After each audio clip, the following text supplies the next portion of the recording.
our independent government agencies to advance his own agenda. He wants the central bank that answers only to him. He believes he wants that. He wants the central bank to not be independent, to only answer to him. And he not only does that, he does not want to follow the laws. And he wants to just not have to deal with serving the public's interest. I hope that the Supreme Court considers the facts and arguments in today's hearings and sends a clear message to Trump that this country is governed by laws, not by one man's fragile ego. The Fed does not belong to Donald Trump. It belongs to the American people. We're here today to stand with highly qualified Federal Reserve Governor Dr. Lisa Cook, who is the first Black woman to serve on the Board of Governors, who has been unfairly targeted for her public service. No one should be surprised. This is classic Trump, to go after yet another Black woman who refuses to bow to him. But we're also here to defend the integrity and the independence of our central bank. One of the very reasons the United States has remained strong are because of the central bank. One of the very reasons the United States has not only remained strong and stable, but resilient through economic crisis, and why the United States economy has been the envy of the world for so long. We're here to push back against a wannabe authoritarian regime so we can preserve and maintain our democracy. We will not just hand over our central bank and our future prosperity to this tyrannical administration. We won't do it without a fight. When you undermine the Federal Reserve's independence, you hurt families trying to save for their first home. You hurt small businesses trying to grow and workers trying to get ahead, and communities already struggling to make ends meet. That's why we are pushing back. We have to push back, and that is why we will continue to fight loudly and unapologetically on the ground, through the halls of Congress, and in the courts to protect the independence of the Federal Reserve and the economic future of the economy. Thank you. And we have the members of our committee, the Financial Services Committee, who are here today to stand with Lisa Cook, and you will begin to hear from them. Thank you. My name is Juan Vargas. I represent the 52nd Congressional District in California, and I'm also the ranking member on the Task Force on Monetary Policy. I want to begin by thanking our leader, Maxine Waters. Thank you for being so strong on this issue. Thank you for pushing back. Thank you. We're here today because Trump has launched an unprecedented attack on the independence of the Federal Reserve. Trump wants the Federal Reserve to bend the knee to him. He wants the Federal Reserve that does what's best for him, not what is best for our economy. And since that hasn't happened, Trump is out for revenge. He has taken the absolutely unprecedented step of trying to remove Federal Reserve Board Governor Dr. Lisa Cook. And his DOJ has threatened Chairman Jerome Powell with a criminal indictment. But let me be clear. This isn't just about the Federal Reserve. This is about Trump's quest for unchecked power and his continued weaponization of government. He wants total control, and he wants to punish anyone who stands in his way. That's what he's trying to do to Dr. Cook. But we're here today to stand against this overreach. We're here today to remind Trump that we won't be intimidated, that he's not a dictator, and we're not afraid. Now we're looking to the Supreme Court to do their job and to make it clear that Trump cannot seize control of the Fed. We are doing our job. They have to do their job, and they have to do it strongly and let Trump know that he is not a king, he is not a dictator. With that, again, I thank all of you for being here. Next. Yes. Oh, yes. Okay. Good morning, Sean Kasten from Illinois. Look, we should not be here today. And we should not be here today for three reasons. Number one, Lisa Cook did nothing wrong. She never should have been charged, and the court case should have gotten to the Supreme Court. Number two, the Fed is an independent agency. There is no reason to go after the Fed as an independent agency. The court should have thrown that out on its merits. Now, I'm cautiously optimistic that the Supreme Court understands both of those issues and will rule the right way. But there is a third bigger reason that we shouldn't be here today, which makes me more nervous. As we approach our 250th birthday as a country, we are blessed and fortunate to live in a country that has separation of powers, that has three co-equal branches. And over the course of our history, Congress has deemed in their wisdom that there are some agencies that should be independent of political pressure, not just the Federal Reserve, because the decisions those agencies make have to be separated from short-term politics. That's true for the Federal Reserve. It's true for the Federal Energy Regulatory Commission. It's true for the Consumer Financial Protection Board. It's true for the National Labor Relations Board. I could go on down the list. There has never been in our history any question about whether the Constitution affords Congress that power. There's never been any change in the law that changes that question. The only thing that has changed is the makeup of the Supreme Court. And we are here today because the Supreme Court no longer defends the separation of powers, no longer defends three co-equal branches. The Supreme Court has this idea that they've called the unitary executive. That sounds like a lot of fancy speak. That is code for we like kings. We believe that the executive should have the power to do whatever they want, regardless of what the Congress says. That ain't what our founders gave us. And we got here today because the court said, we don't think these other agencies can be independent, but we want to provide a carve out to the Fed, and we're only going to allow that carve out. You know, maybe if there's cause, you can fire somebody. Donald Trump, for all his faults, understands that that logic doesn't parse. And so he has decided to challenge this court and say, are you going to defend your weak logic? Are you going to stand up to me? And it is reasonable for him to think he might be able to bully them into submission. But the Supreme Court, the Roberts Court, made today happen. And I am less optimistic that this court will put the Constitution above their own narrow politics. Just because they wear robes does not make them political actors. And I think we'll be watching very closely today to see whether the court, yes, rules in favor of Lisa Cook, but more significantly, does the court correct the mistakes they have made over the last year to give us something to be proud of prior to our 250th birthday? That's the stakes. Grateful to be here. Is Congresswoman Velasquez here? I do not see her yet, so I will turn over to my friend Al Green from Texas. Thanks, Al. Okay. All right.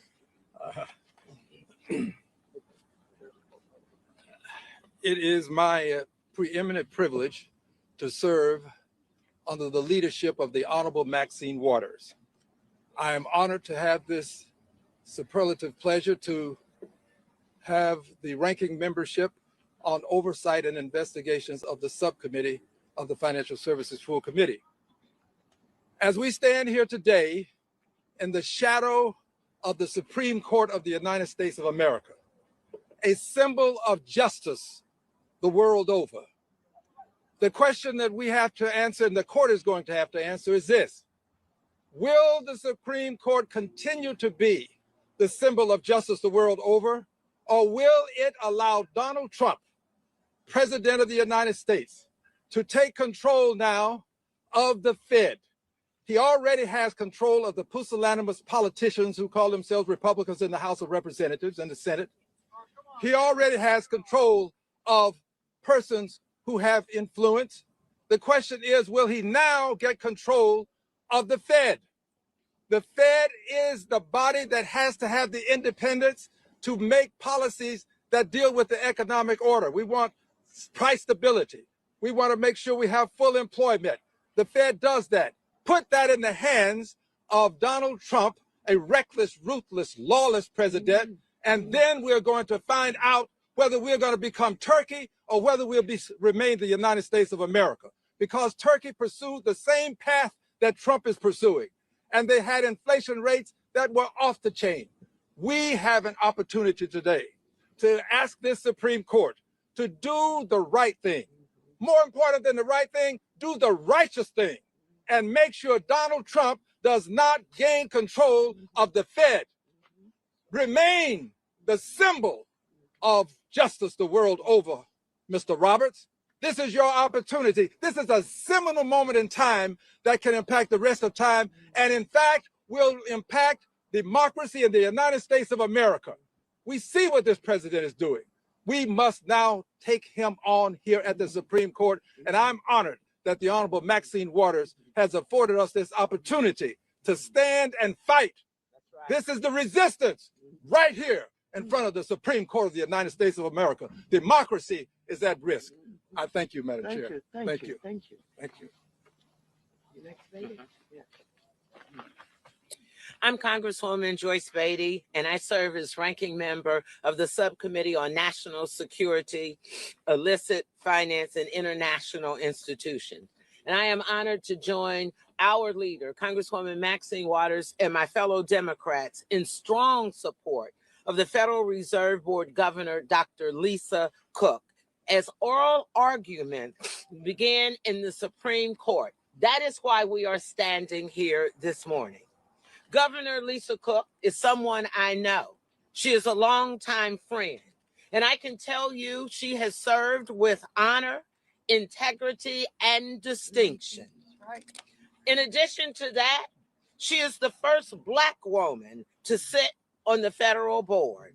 So let us be clear, and you're going to hear that a lot this morning. Let us be clear, and let us not make a mistake that the real reason behind Donald Trump and this administration's illegal efforts to remove her and investigate Chair Jerome Powell. This is a brazen power grab to take control of our central bank and interest rate decisions. The United States economy, it's important for you to know this, relies on an independent Federal Reserve and economic decisions driven by data and evidence, and certainly not Trump's political pressure. So make no mistake, Trump's takeover of the Federal Reserve will negatively affect household finances, financial markets, and threaten Americans' retirement savings, mortgages, and housing costs. We will defend this independent Fed as a fundamental pillar of our economy, and we will fight for Dr. Governor Lisa Cook and Chairman Powell to serve out their terms. It is an honor to be here, and it gives me great pleasure to ask Congressman Sam Liccardo from California to join us.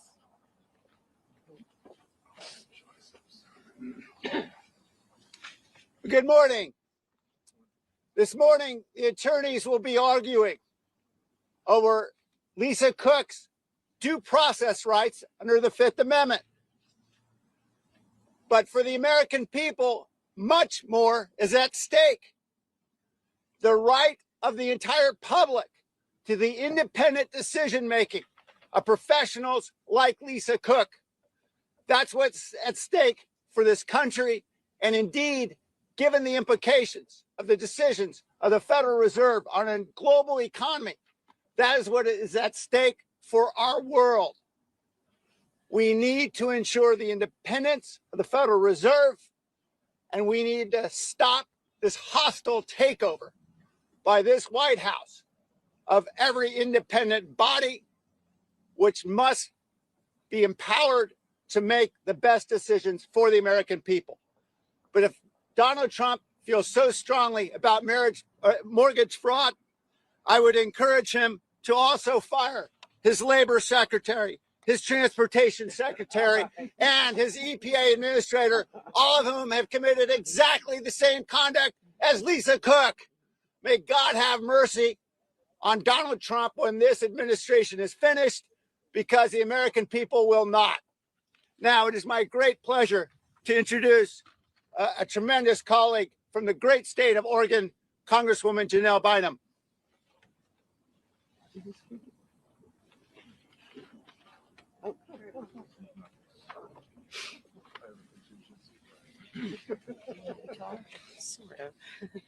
Good morning, everyone. Thank you for being here today. My name is Janelle Bynum, and I proudly represent Oregon's 5th Congressional District. We're standing here today because the Trump administration is playing political games with costs, retirement accounts, and the entire financial system.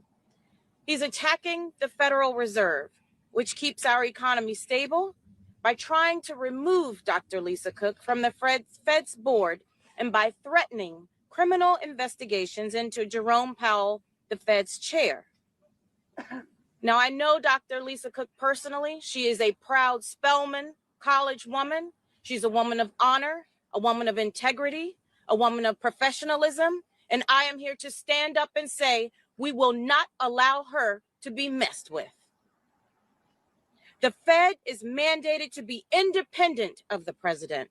And that independence has meant that over the last year, the Fed has done what is best for the American people, which is not to cater to Donald Trump. But now the president is trying to use the Fed to play political games. And as we stand here, don't be mistaken. This isn't some partisan attack on Trump by Democrats. Global central bank chiefs and top Wall Street bank CEOs are supporting Chair Powell as well.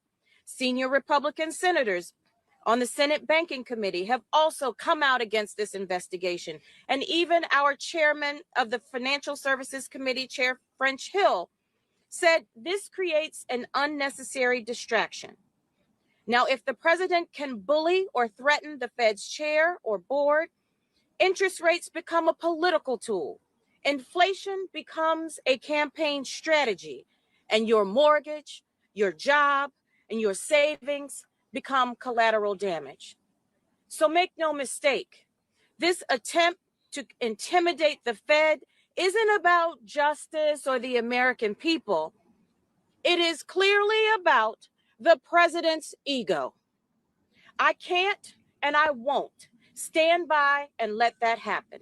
I'll continue to fight to make sure the Fed works for Oregonians, for Americans, and not for President Trump. At this time, I'd like to introduce Ms. Skye Perryman, who is the President and Chief Executive Officer of Democracy Forward. Thank you. Thank you. Thank you.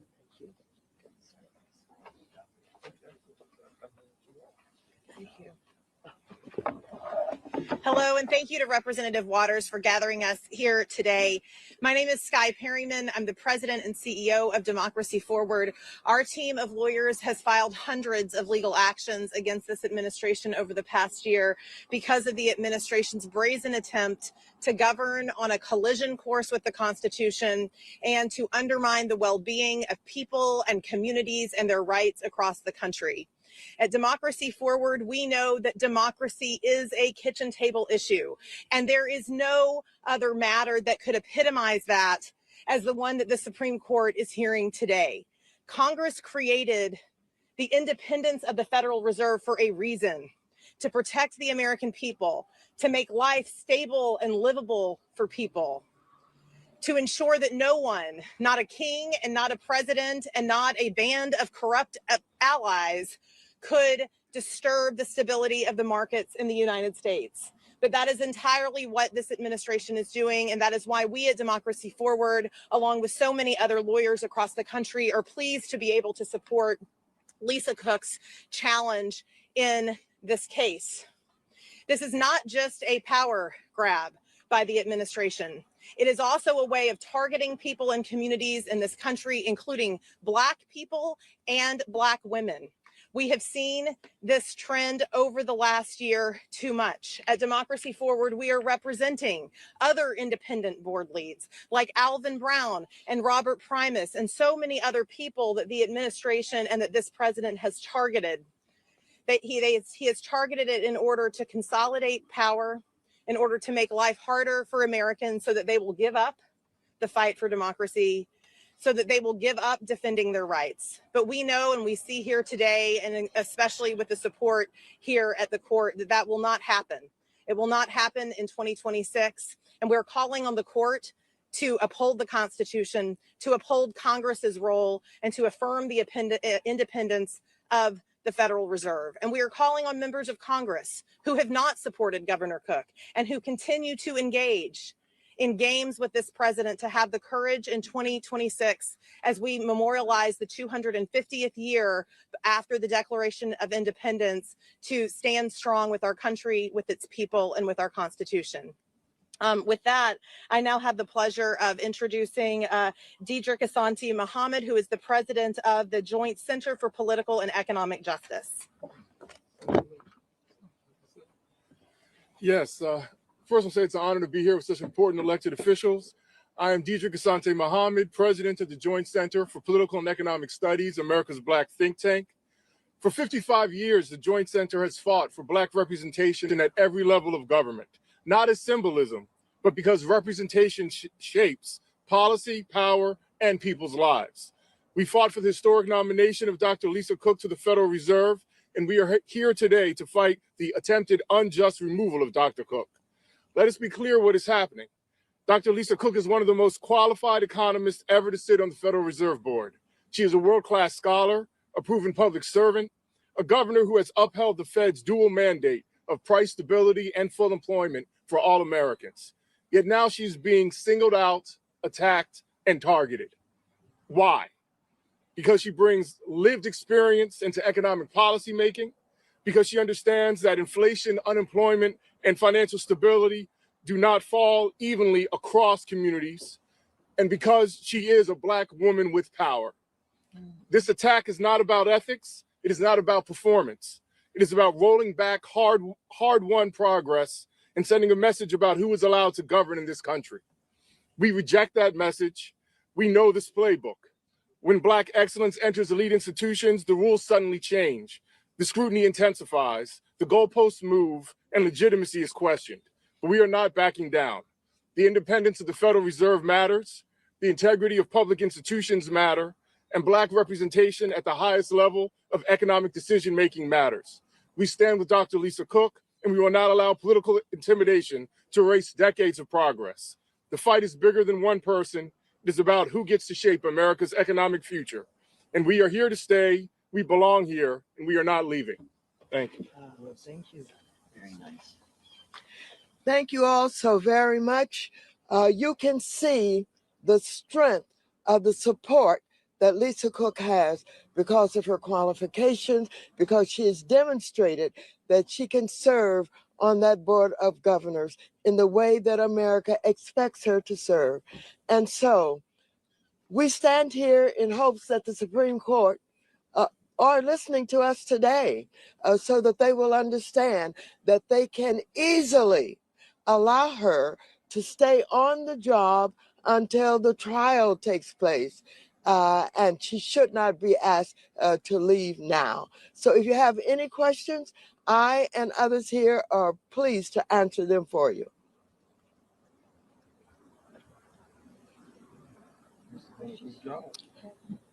Very good. If there are no questions, we are anxiously waiting to hear what the Supreme Court is due. And I want you to know that Powell has the respect of members of Congress on both sides of the aisle, and that he works well with the Board of Governors. And I want you to know that not only do you see members of our committee here, from both sides of the aisles, Republicans are quietly talking about their resistance to what is happening by Trump trying to get rid of Powell and his governors in order to take complete control. This is a brazen attempt to exercise power that we will not tolerate. So thank you all for being here today. Watch what goes on here very closely, because as it was mentioned earlier, this is whether or not the independence of our central bank will be maintained by the Supreme Court of the United States of America. Thank you all so very much. Stay warm.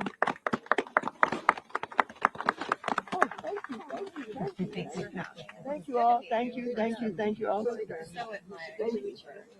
to see you again. Good to see you again. So at my nice. Yeah, definitely should. I'll talk to someone to make sure. Hey, how are you? You coming by later? Yes, I am. Oh.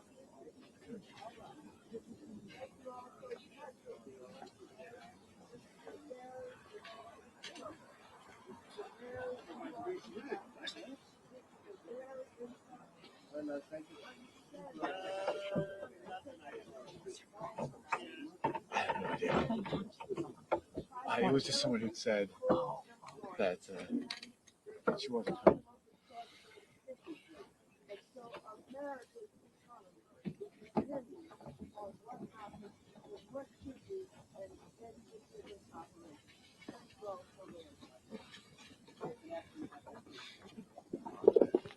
It's so cold, my toes are frozen. You know, a year ago, I was outside for the inauguration, 16 hours. Ooh. I had never felt before. I had 3 pairs of socks on, but I never felt.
And like this year, like last year, the year before I invested in all my stuff, and last year I was like, okay, do with what you have. Yeah. You know? Yeah, I'm at that point where you gotta run out, I gotta break it for me to get something else. Because that's simple. You realize how much crap you're like, like, oh my god, like, I'm overwhelmed. Yeah. I will say the price on Amazon, when is that? Yeah. When? No. So let me get away from the mic. I've actually found stuff since then. When I go look other places, not everything, but some things are actually cheaper. What other places you live? Oh, like it may be directly from the store. So, yeah. And then sometimes like Walmart, you know. Oh, yeah. So I think there's some like little things like these kind of chairs and stuff where you go and you look on Amazon and it's like Yeah. so, and I think it's a numbers game because Walmart talks about that strategy. Lower prices. Well, yeah, they use the price match. Yeah, but they'll lower prices on some things, and even to a loss, knowing that that means you're going to come shop there more, and they can bump the price up on something else. Yeah. So it was, what is it? NPR every year goes to one Walmart in Georgia, buys 100 items, and compares year to year. Oh wow. It's really interesting, and they can tell you like peanut butter went up 25%. That, and I don't know. I'm just pulling that number. I'm also in Costco now. Oh yeah. Costco don't got it, and I said I don't need it. Right? Like feta. Same price. Same price that you get at a grocery store, and you get like 5 times as much. Well, that's how I feel like the Graza olive oil. Whole Foods, for instance, like has it at like $50 a bottle. You go to Costco and get the restaurant size. What are we doing here? Or I got these like protein bars. I got a 20 pack for $15. Yeah. All of these, a 4-pack is $8.99. Yeah.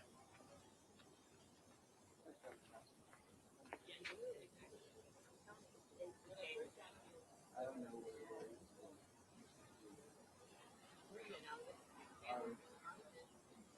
This one in, probably the easy one. That one's better too because you can access it, get access to Costco alcohol. You know, in Virginia, you gotta go to ABC Liquor. The DC one, you can have access to their alcohol, and their tequila in boxes like on par, like a Tito, a Don, and the wines are cheap. And there's the gas station, Costco gas station, gas station. It all makes sense to me because you know, still the thing you just got going back to work, but. What I do, I still buy from Amazon, but from it, so please fit not happy. I send it back. You just take it down to Whole Foods. Yeah. Yeah. That way. And they take anything back. In my mind, I'm kind of like, well.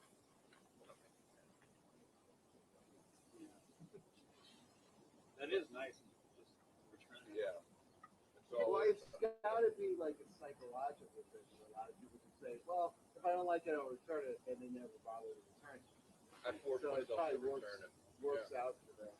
In the past, I would never do it, but they made it so easy.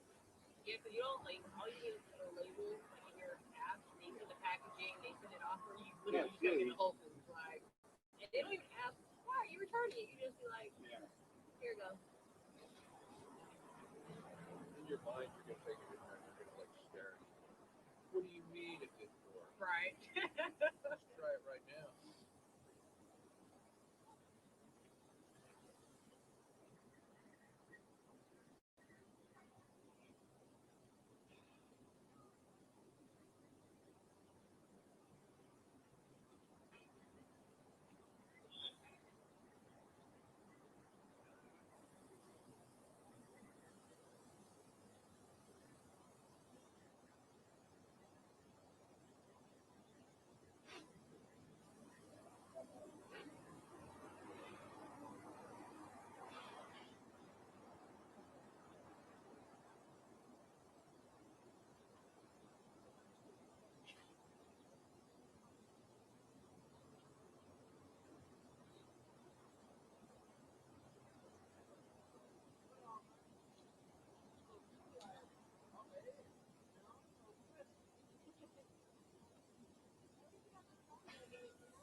breeze would hit, just like sticking ice on your face.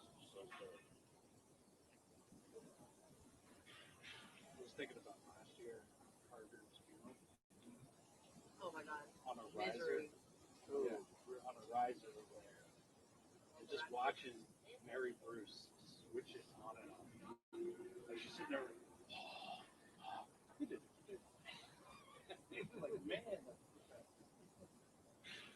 No, Carter was so cold. And I remember when we were in line for sweeps, like 4 o'clock in the morning, we were looking at the Secret Service agents that had no gloves, no facial, nothing.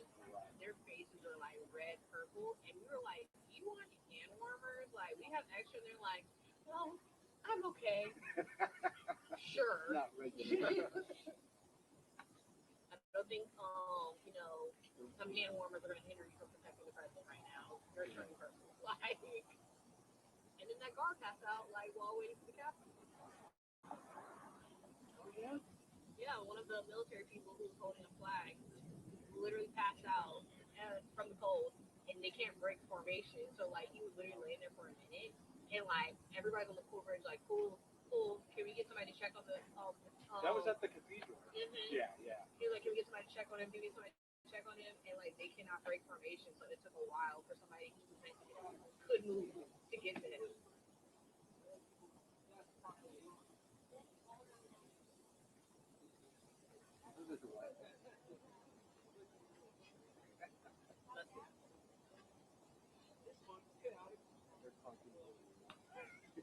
I bet. And all of us were in suits too, so it wasn't like we were fully like the most warm, so we had to be in our suits. Ugh.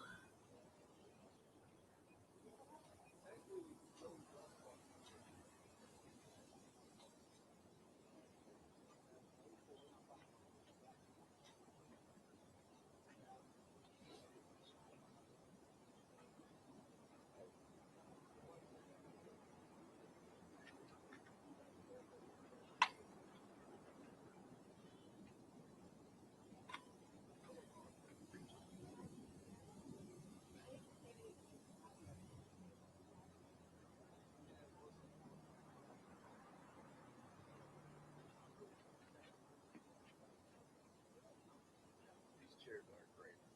I think yours is the same, basically. Basically. The difference is like they've been doing it long ways now.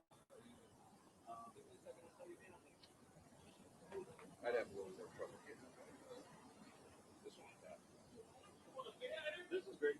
This is Yeah. I'll like if I'm, choose to have a little bit more food, I'll go back.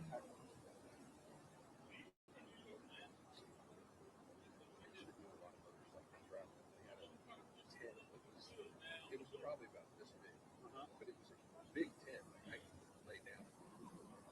So it was all the ribs were inflatable. So it didn't have any metal. Just pump it up and just have like one rib back, all packed up into this. Two people would sleep in it. Nice. Nemo. Yeah, Nemo. They have quite a bit of stuff now. That was, I use their sleeping bag. yeah, I've got that too. The tensor. It's, I don't know what it's called, storage. Yeah. And it's insulated. Yeah, Yeah. it's nice and warm. Yeah. And of course, long.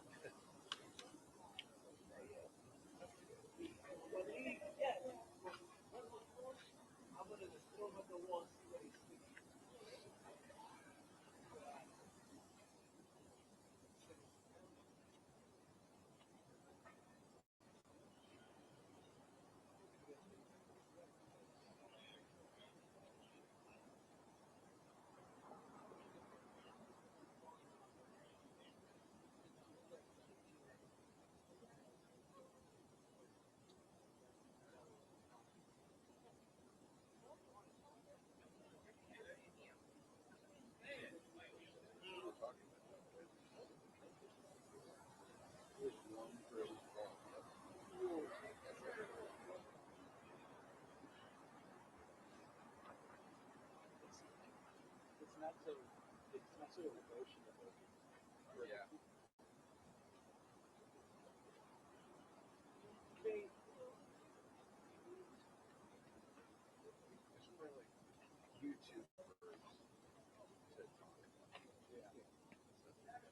The people who are passionate about credit are not the same, like the Venn diagram. There's not a lot of interconnection with people who go out on the street. I know that's not what you're not. Keep your hands off of our federal renovations of buildings. Touch your interest rates. This is really important to me. That independently renovate buildings.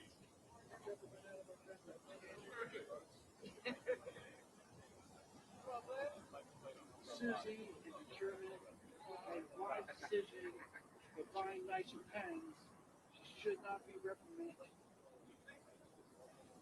Wait till I can get one.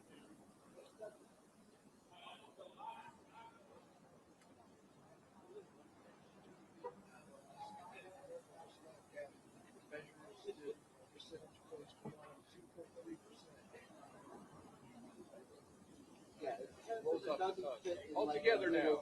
Yeah. The chance would be very difficult to figure out.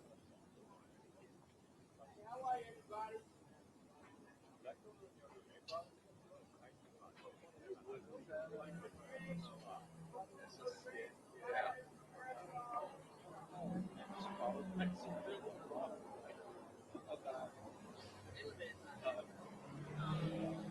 .312 Trump versus Cook. General Sauer. Mr. Chief Justice, deceit or gross negligence by a financial regulator in financial transactions is cause for removal. In a 2-week period in 2021, Lisa Cook submitted mortgage applications for 2 properties in Michigan and Georgia. In both, she told the lender that within 60 days, she would occupy that property for 1 year as her principal residence. As President Trump stated in removing her, it is inconceivable that she was unaware of the first commitment when making the second, and it is impossible that she intended to honor both. Such behavior impugns Cook's conduct, fitness, ability, or competence to serve as a governor of the Federal Reserve. The American people should not have their interest rates determined by someone who was, at best, grossly negligent in obtaining favorable interest rates for herself. Cook's conception of cause contradicts the term's longstanding meaning and overrides Congress's deliberate decision not to impose the inefficiency, neglect, or malfeasance standard here. Her claim that she has a property interest in her public office was roundly rejected by the founding generation as pernicious in a Republican system of government. Her claim that the statute grants her notice in a hearing contradicts this court's cases requiring very clear and explicit language to restrict the president's removal power. And any such process would be futile because for months, she has never personally disputed the substantial truth of the material in question. Finally, the remedy she obtained, a preliminary injunction countermanding the president's decision and reinstating her to office, violates longstanding principles of equity and was conspicuously non-existent in our nation's history from 1789 until 2025. I welcome the court's questions. General Sauer, this isn't central to the case, but it is an antecedent point. On what basis are we to conclude that the Federal Reserve is an executive branch agency and hence that the president does have a removal authority? Justice Thomas, excellent question. I would say 2 things about that. The first one is, of course, that the Federal Reserve, there's an academic dispute about whether or not the Federal Reserve's open market operations constitute executive power or something else, essentially private conduct. However, Congress has, over the years, kind of packed on traditional executive powers on the Federal Reserve. So the Federal Reserve can issue regulations about reserve requirements in banks and even credit card fees and so forth. So even if the court were to think that some of what the Federal Reserve does is an executive executive at all. Certainly there are traditional executive powers at issue here, and therefore we contend that this, even though we haven't disputed the validity of the Article 2 removal restriction here, this case is not transparent to Article 2.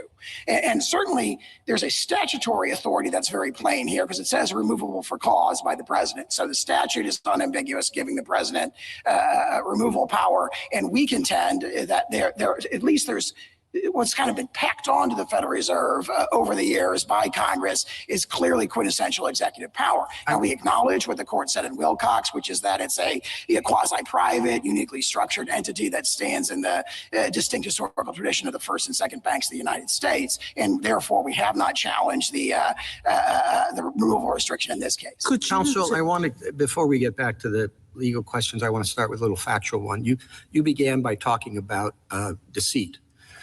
Is what you said after that apply in the case of an inadvertent mistake contradicted by other documents in the record? We would say yes. For example, the president's removal order says either this is deceit or at least it's gross negligence. And now, obviously, they've released a letter of counsel, not from Cook herself, 2 days before the close of briefing here, where they contended that it was an inadvertent notation. But of course, it's the sort of inadvertent notation that people could be indicted for, or at least the federal regulators are forced you to buy back your loans. It's a very significant representation that to the lender, this is going to be my principal residence, because obviously you get a better interest rate if that is in fact your principal residence. So it suffices from our perspective, and therefore there's really no material facts in dispute that the president determined that this is at least gross negligence. Even if it was inadvertent or mistake, it's quite a big mistake, so to speak, in a key financial representation made in the context of interest rates. I mean, I suppose we can debate that, with how significant it is in a stack of papers you have to fill out when you're buying real estate. But I gather under your position, it doesn't make a difference, right? In other words, the determination of cause is unreviewable, right?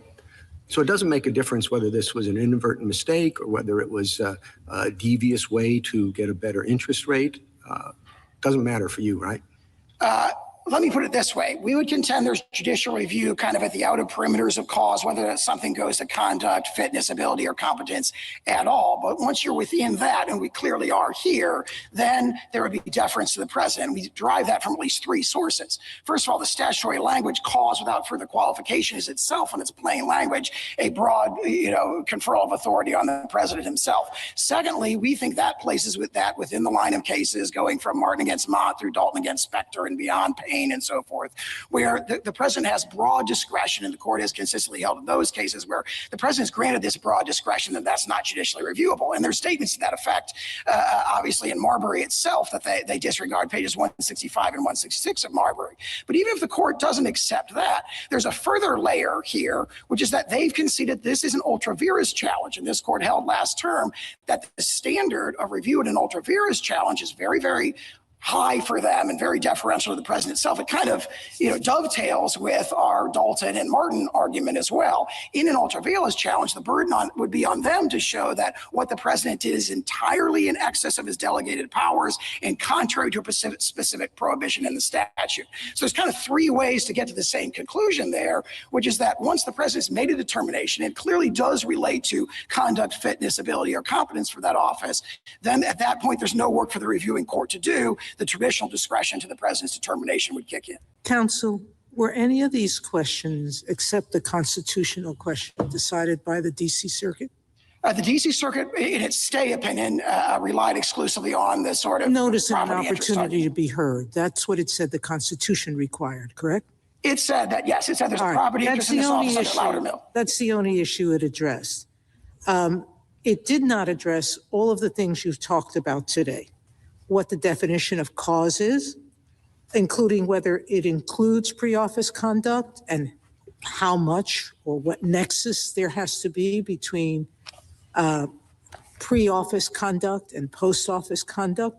One could imagine that what would constitute for cause during office would be different than what would happen pre-office. Even yourself below said if something was known before confirmation, you likely can't rely on it.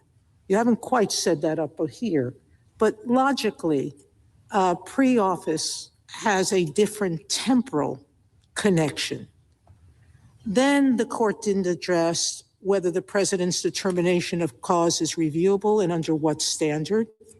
Ultra-virus seems to me to be whether or not another, and that's what all our cases have ever said about ultra-virus situations, whether another entity, another adjudicatory entity has jurisdiction or we do. And 3, whether Cook has a right to notice and hearing under the statute and what that means, and what remedy, if any, Cook can seek now or finally in the case. You ask us today in this emergency application to provide, to finally decide these issues. I want to know why. Meaning, the president, by your own admission, cannot fire someone for disagreeing with his policy choices. You've conceded that, correct? Correct. All right.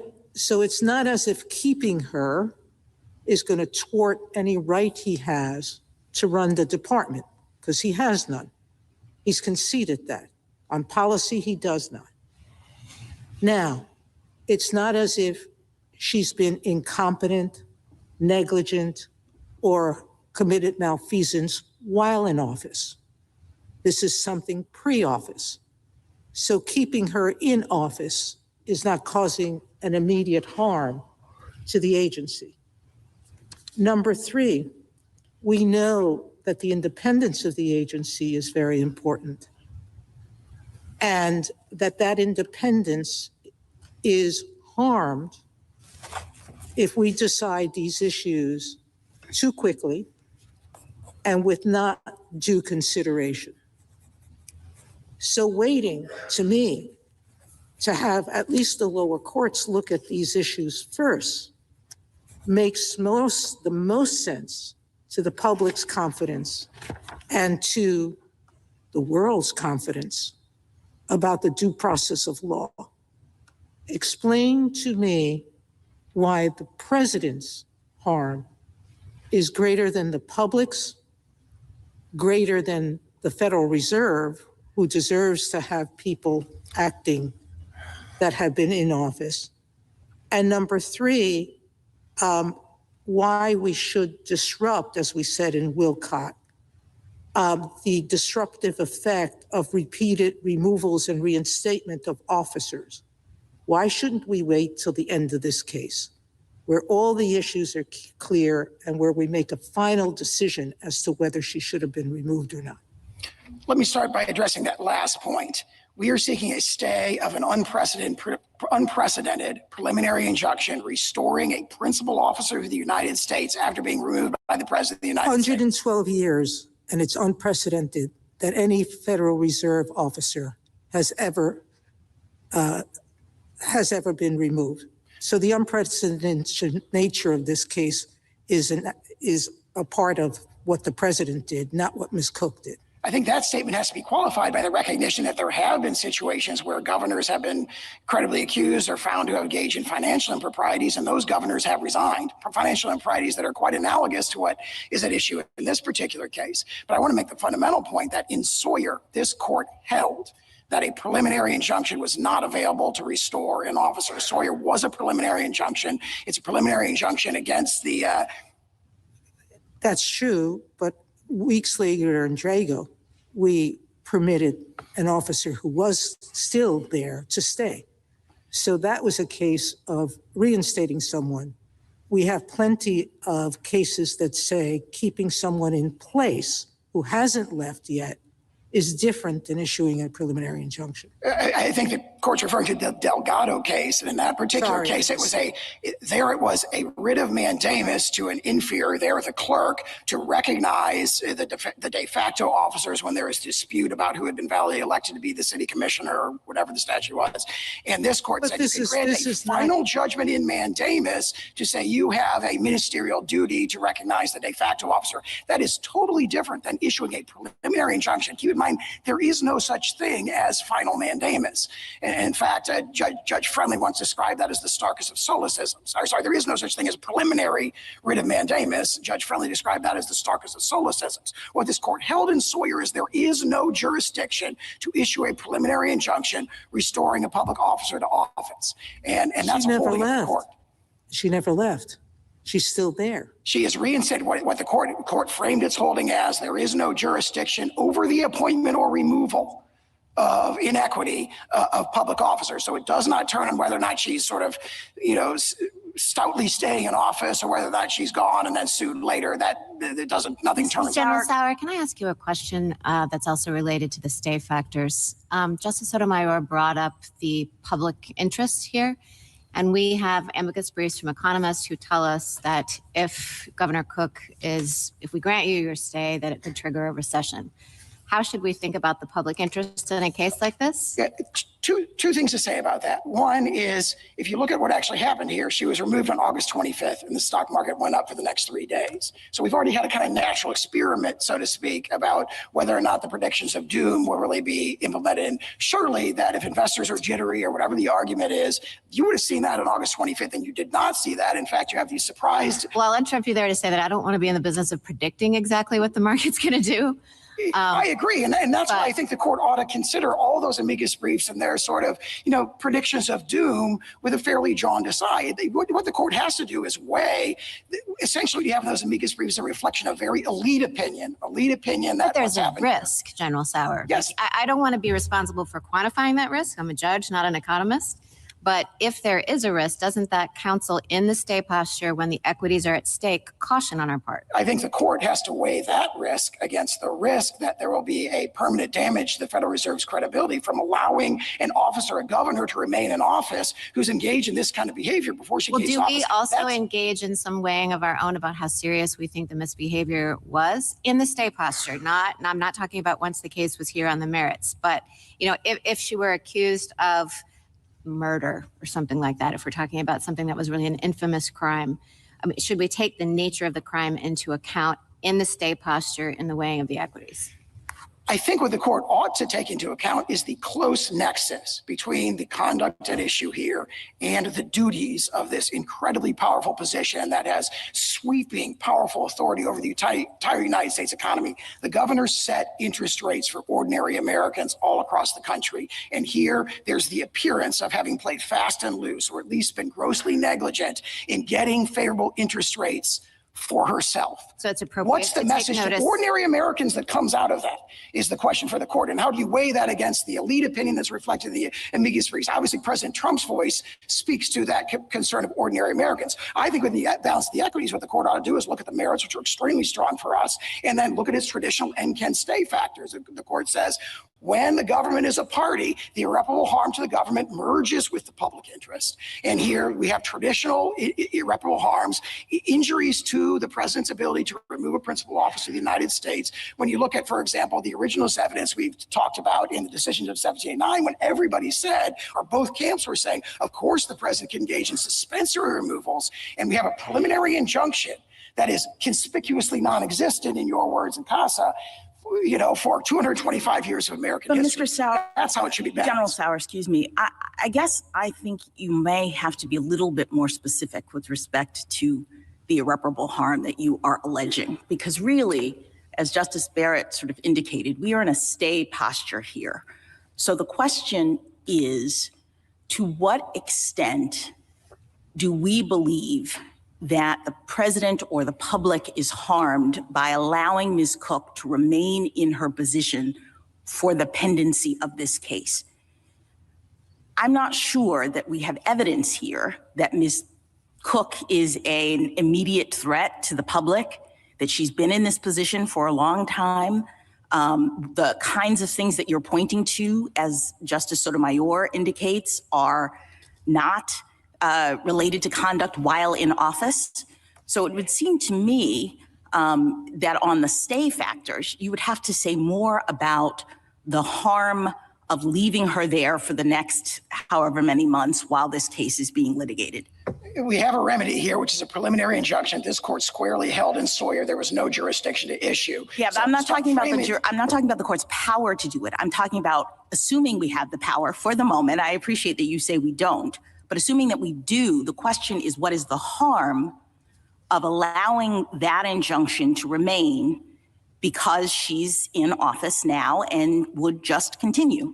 Among other reasons, we assert grievous, irreparable injury to the public perception to the Federal Reserve of allowing her to stay in office. They argue that this is going to cause the markets to tank. You have evidence related? They didn't tank. You have evidence related to the public perception, or is this just the president's view? The president has made that determination. It's reflected in the language of the dismissal order. And as did the president make that determination based on evidence presented to him in the context of some kind of hearing related to Ms. Cook's conduct? The Federal Reserve governor who sets interest rates for the entire country appears to have engaged in improper behavior. No, I understand. You're repeating the allegation. What I'm asking you is the evidence that supports that allegation. Traditionally, when an allegation is made about someone's misconduct or whatnot, there's an opportunity for that person to present evidence, for the other side to present evidence. And even if the president was the final arbiter of this, one would expect that he would do so on the basis of evidence. So what I'm trying to understand is, what is the evidence that has been presented and considered with respect to Ms. Cook's alleged misconduct? Well, the removal order addresses that because it— What is the removal order? The Truth Social post? No, it's the August 25th letter. I think it's Doc 1-4 in the district court. But the removal order addresses that. The evidence is you have mortgage applications within 2 weeks of each other that make clearly conflicting representation. Was Ms. Cook given the opportunity in some sort of formal proceeding to contest that evidence or explain it?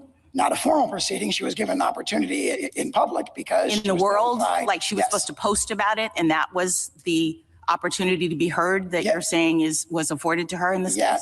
Yes, and she's had plenty of opportunities in the ensuing months where we've had ongoing litigation where there's never been a personal statement addressing that or justifying it. General, let's just suppose with me hypothetically for the moment that the court read the act to require notice and a hearing. I assume everybody has notice now. Here we are. What would that hearing look like? I would point to what the court has said in Vermont Yankee, which this court is very reluctant to dictate procedures to even federal agencies. And here the court would be dictating, or a court would be dictating procedures to the president. I think they rely heavily on Loudermill. Obviously, we dispute that there's any notice and hearing requirement, but Loudermill requires only very minimal, flexible procedures. That'd be calling Ms. Cook into the Roosevelt room, sitting across a conference table, listening for I don't know how long, how much evidence is a lawyer required, and then making a decision. Could that suffice, you think? What would be required? It would probably be if the court were to conclude that, it would have to be entirely dependent on the executive to decide.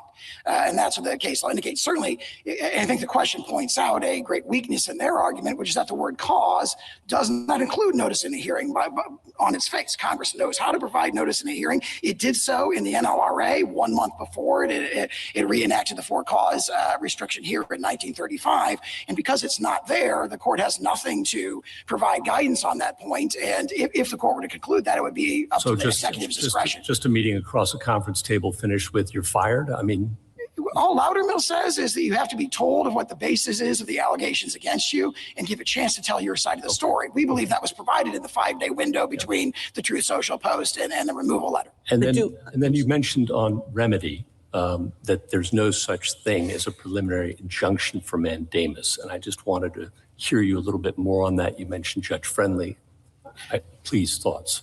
So the contention in the amicus briefs is that you could rely on Delgado to sort of bypass the holding of Sawyer and say that mandamus can provide essentially the same relief as a preliminary injunction. I guess the argument would be you'd have to mandamus everybody, so all the members of the board to treat her as if she's still a governor, all the staff to treat them as if they were still a governor, because Delgado held where there's the city clerk who can't decide who is validly elected city commissioner. The court held you could mandamus that clerk to recognize the de facto officer in the interim. And that doesn't work for a couple of reasons. First of all, this is a preliminary injunction. Mandamus would have to be a final judgment. And that's what Judge Friendly said. There is no preliminary mandamus. That's the starkest of solecisms. Do I understand you, General, going back to Justice Gorsuch's first question, to continue to maintain that in fact there is no requirement for notice and opportunity for a hearing? Is that right? Absolutely, yes. And why is that? Just because it's not stated in the statute? It's not stated explicitly in the statute, and Congress knows how to provide that because it did so a month earlier in a similar statute and has done so in many, many statutes. It doesn't do that. Yeah, I thought that with respect to the neglect and efficiency standard, you do recognize notice and a hearing for that, but not in this statute. Why the difference? Because neither is stated. Yeah, two reasons. In both Shurtleff and Reagan, this court expressly recognized that phrase INM or specified causes would bring with it notice and a hearing. And that's part of the court's holding in Shurtleff, as I read it, because there it was an INM standard, right, and there's a removal with no notice or hearing, and the court held, well, clearly this wasn't for INM because it was notice and a hearing. Your reasoning would be that was a mistaken holding, because since it's not stated in the statute, there's no need for notice and hearing. Not exactly, because the old soil argument that we reject as to just simply cause is, we admit, much stronger when it comes to specified causes. So we don't think the court necessarily got it wrong in Reagan when it said specified causes mean that notice and hearing are provided, because the case law, it's the one point in which the sort of background case law does seem to be unanimous. On the other issues where they contended, the case law all goes in one direction. You have their own sources saying they're all over the map. They're directly contradictory. But the outcome of your position is that in this case, where you don't have the inefficiency neglect standard, the president need not provide any notice. The president need not provide any hearing. The president just really has to say, Ms. Cook, you're fired. He has to provide a cause. We contend that there has to be a cause, something that relates to conduct, fitness, sufficiency, or competence. We concede it cannot be for policy disagreement or for no reason at all or at will. General Sauer, if you're correct that courts do not have the authority to reinstate a removed officer, why are we wasting our time wondering if there's cause or not? I mean, because even if we say, yes, there is cause, shouldn't have removed her, but we don't have the authority to order her reinstatement. How is that consistent with the time and energy being spent on determining if there's cause? We agree that that's an alternative basis. As we say in our brief, that's reason enough to rule in our favor, and we have a holding of the court, Sawyer. We also have this tradition I was referring to earlier of recognition that runs from the decision of 1789 to all the opinions in Myers, it's alluded to in Wiener and so forth, recognizing the president's power of interim or suspensory removals. So we agree that's an alternative, that's an independent basis for us to prevail. Well, it's an independent basis. I guess it's not independent in the sense that if that's right, the other one is irrelevant, right? It seems to me that if there is any level of cause, and you indicate that there is some level of cause, right? Well, then you can't be right about the idea that courts can't order anybody who's been removed to be reinstated. There is a traditional remedy to reinstate we don't dispute. There's a traditional remedy to reinstate wrongfully removed officers, which is mandamus. But they don't argue mandamus here. And the reason they don't argue mandamus is they face a number of insuperable obstacles to prevailing in mandamus. One is, of course, going all the way back to Marbury against Madison. You can't mandamus the president. His discretionary acts. In addition to that, there is no preliminary writ of mandamus, as Judge Friendly pointed out and the Seventh Circuit has held. In other words, and keep in mind that the standard in mandamus would be clear and indisputable right to relief. And in fact, this is an ultra-virus challenge where the standard is exactly the opposite. So there's a circumstance in which a court can order the reinstatement of a wrongly removed officer. But there is a traditional remedy, mandamus. Here, obviously, it'd be quo warranto if there were two competing claimants, but where there's just the one, that would be mandamus. And they have not argued mandamus. They're trying to find their way around mandamus because the standards to prevail under mandamus are insuperable, and they clearly cannot meet them. But General, Thank you. I'm sorry, Justice Thomas? Justice Alito? Is there any reason why this whole matter had to be handled by everybody, by the executive branch, by the district court, by the DC Circuit in such a hurried manner? You began by laying out what you claim to be the factual basis for the for-cause removal, but no court has ever explored those facts. Are the mortgage applications even in the record in this case? I know that the text of the social media post that screenshots of the mortgage applications is in the record, but I don't recall if the paperwork itself is in the record, in the district court's record. So when this was before the executive branch, it was handled in a very cursory manner. The district court decided the case on the ground that for cause doesn't mean anything that happened before the person took office. And I'll question Mr. Clement about that when he stands up. The DC Circuit decided it on two grounds, the same as the district court, and that there's a property interest in holding the position of governor of the Federal Reserve Board. Am I right on that? Not exactly. The DC Circuit State Panel relied only on the property interest, did not rely on the pre-office misconduct, and that's insupportable. Well, did it not hold that that's what for cause means?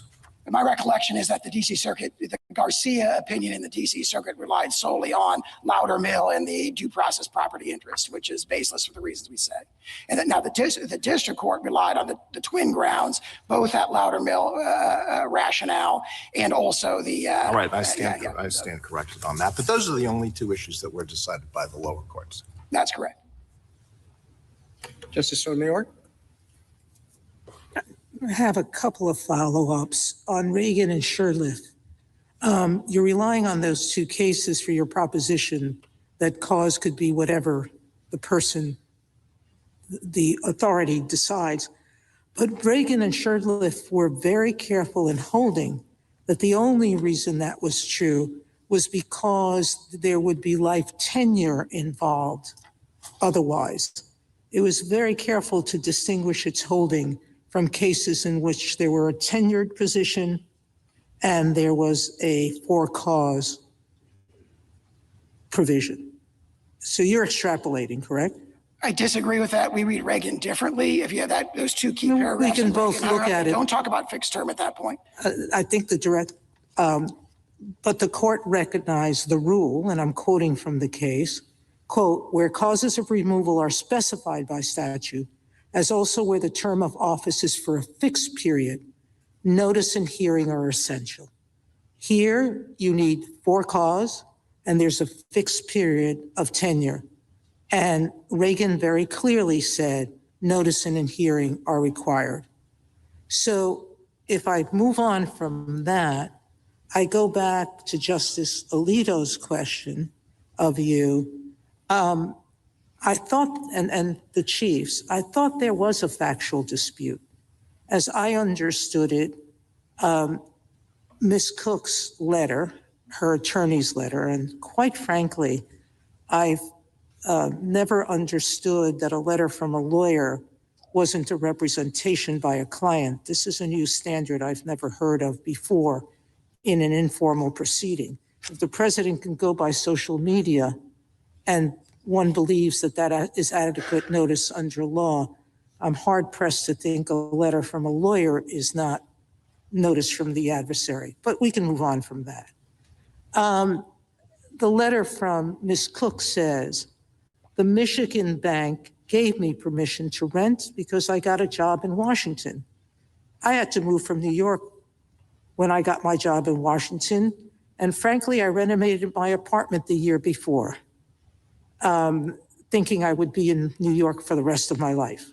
Things change, and the bank in Michigan, at least they represent, will say there was no deceit of them. As to the mortgage issue in Atlanta, Ms. Cook's lawyer represents that the paper submitted to the bank disclosed the fact that this was a vacation home. So they may not have experienced deceit.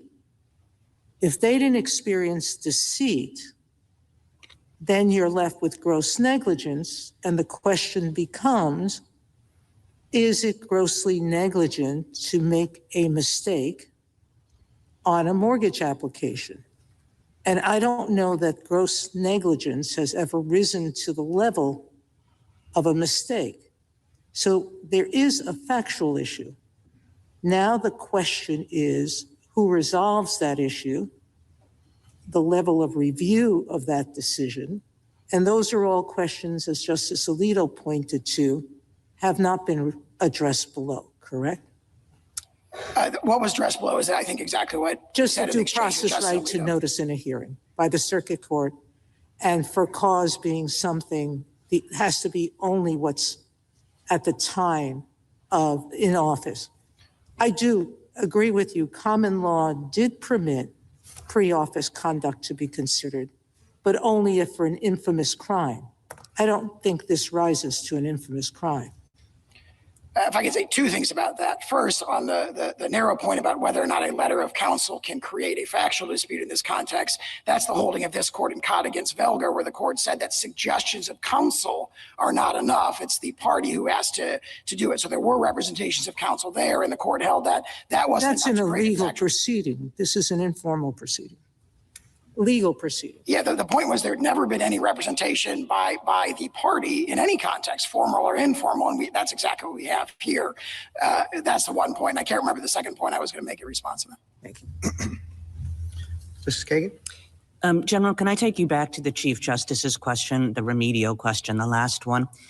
Because in response to him, you said kind of no worries because there's a traditional remedy of mandamus. But then pretty much in the next sentence, you said, but of course, mandamus doesn't apply here because it's the president.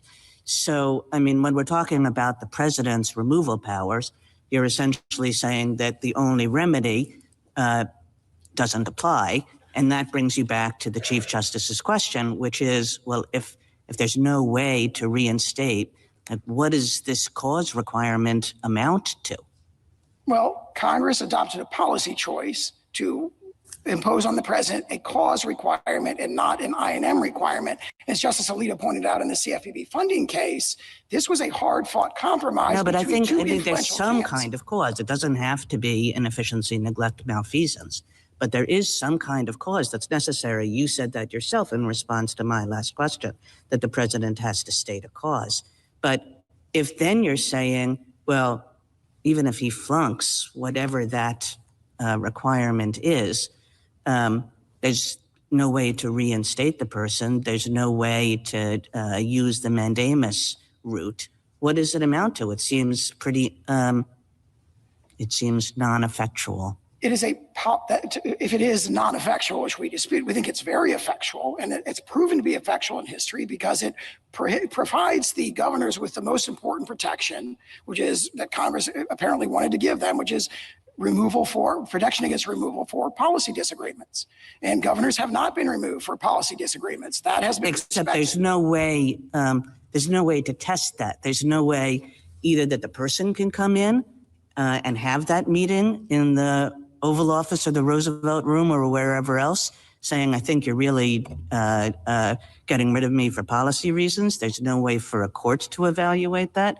The president just has to say, I'm removing you for cause. You committed gross negligence. And there's no question, for all the reasons we discussed in our briefing, that confers broad discretion on the president. Now, there's an outer perimeter that is subject to policing by judicial review, policy disagreement, no cause at all, and so forth. But that confers broad discretion on the president. But even if it was de novo review here, gross negligence in a very important financial transaction that has this close nexus with what a governor does would satisfy it. Does the president have to say what the gross negligence is? Or can the president just say, I'm removing you. It's not for policy. It's for gross negligence. So we have, I think, conceded in the briefing that that sort of determination would be subject to judicial review because he hasn't specified the cause. Now, the case law, that's a borderline case. The case law goes in different directions on that. Garland, one of the cases that we cited in our brief, kind of goes the other way in a way that'd be stronger for us, but we haven't disputed that in this case, that if there was no cause provided at all, then that would be subject to judicial review and likely an invalid removal. Thank you. Justice Gorsuch? Just to follow up on Justice Kagan's questions, I think in them was the question, if you think mandamus doesn't apply to the president at all, ever, how could you ever test the things you say can be tested? He has to remove for cause. He can't remove for policy disagreements. That might be one. The president says, I remove you for policy disagreements. He's open about it, let's say. Could happen. Right? You would say still mandamus is not available, I think, wouldn't you? I think we would. Now, that might be a closer case because the mandamus standard is clear and indisputable right when we have conceded that policy disagreement would not be available. Actually, that might be a case where mandamus might be available with the caveat that how would Marbury apply to that? Marbury says you cannot mandamus the president in a discretionary decision. And so baked into our jurisprudence from the dawn of this court is the notion there's going to be some things the president does that you can't dispute. Would you say that's not a discretionary decision? If the president says, I fire you for policy reasons, that would be outside of his discretion and therefore subject to mandamus. Essentially, the argument has to be that'd be ministerial within the meaning of Marbury. And then I think that standard in Marbury kind of gets ported into the standard in Cheney, clear and indisputable, right? Yeah, so it would be clear and indisputable and therefore could run against the president in that case. Hypothetically, I'd have to do a lot more study. We're taking a firm position on that. Justice Kavanaugh?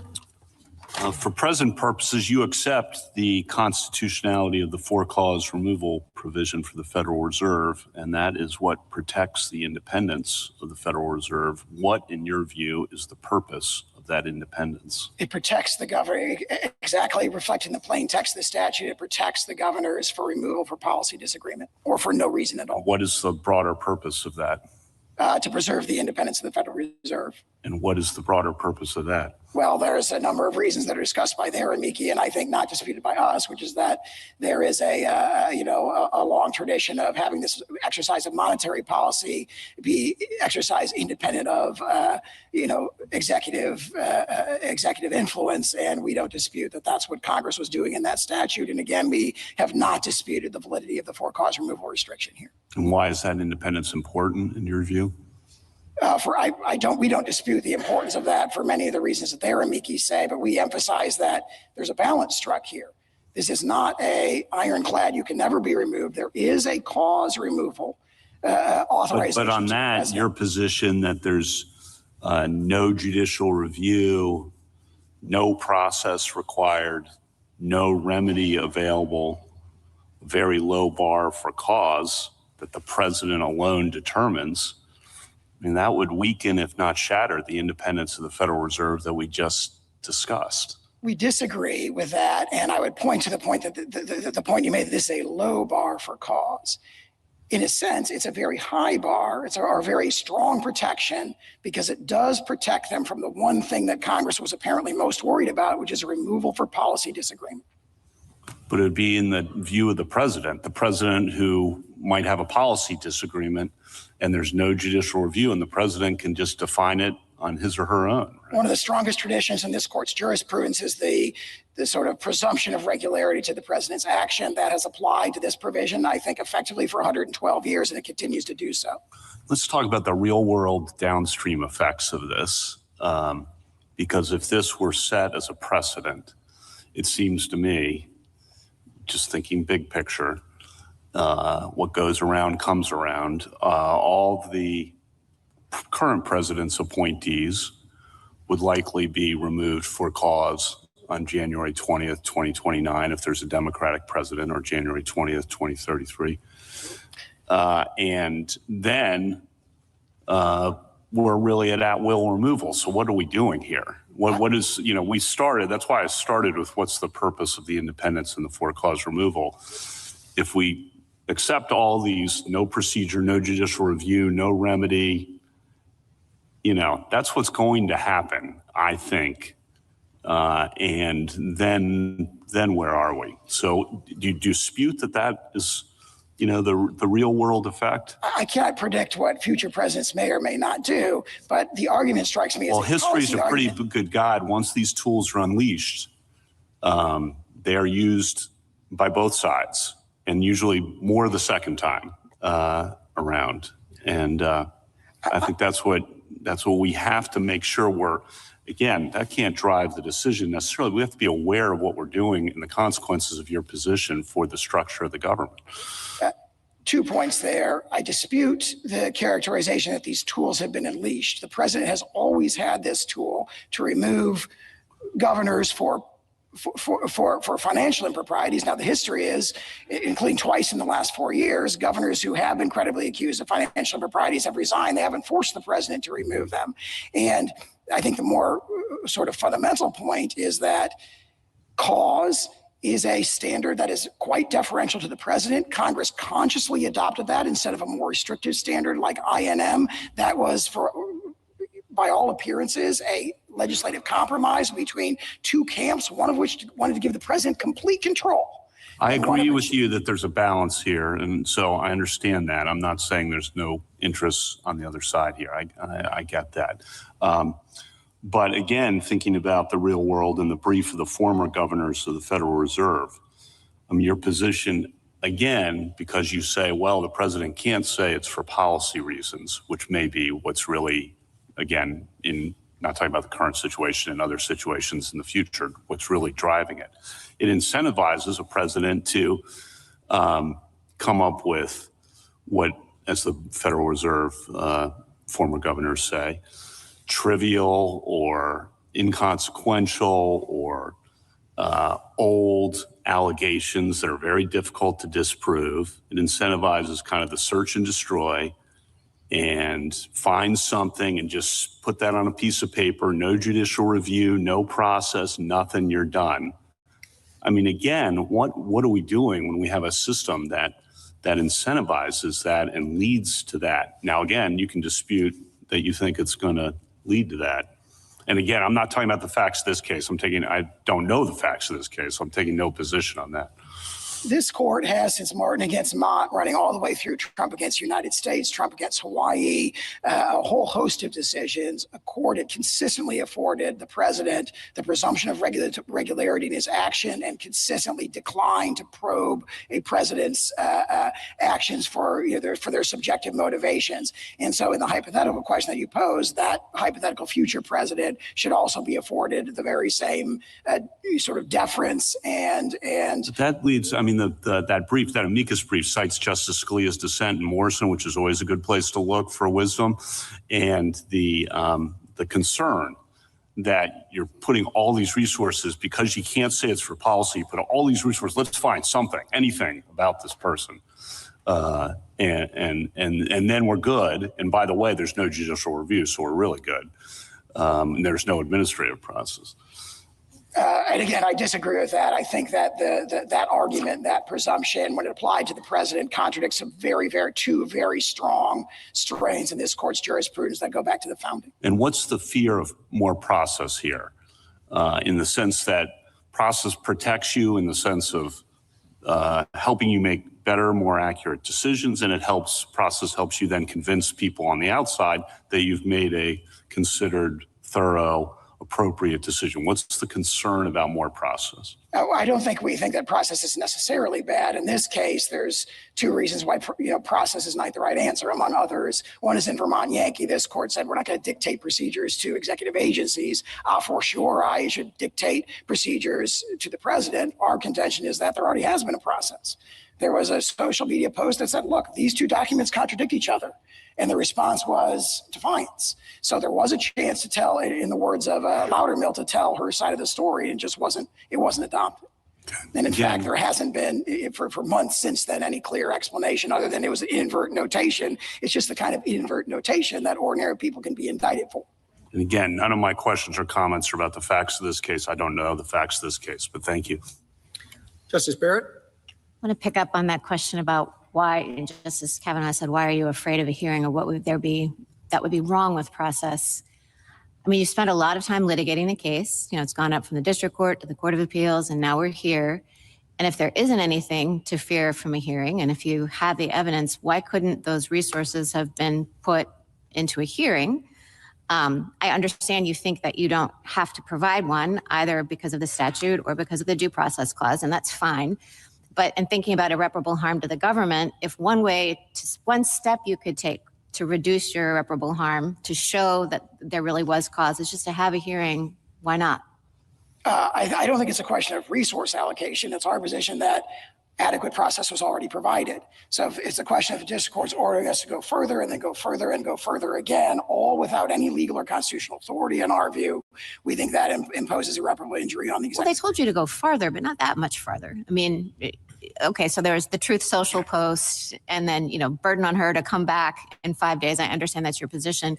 But, you know, Justice Gorsuch posited sit down across the table in the Roosevelt room, where the president provides Ms. Cook, Governor Cook, with the evidence and waits to hear what her response is, gives her a chance to defend herself. I mean, that just wouldn't be that big a deal, it seems, if that's enough.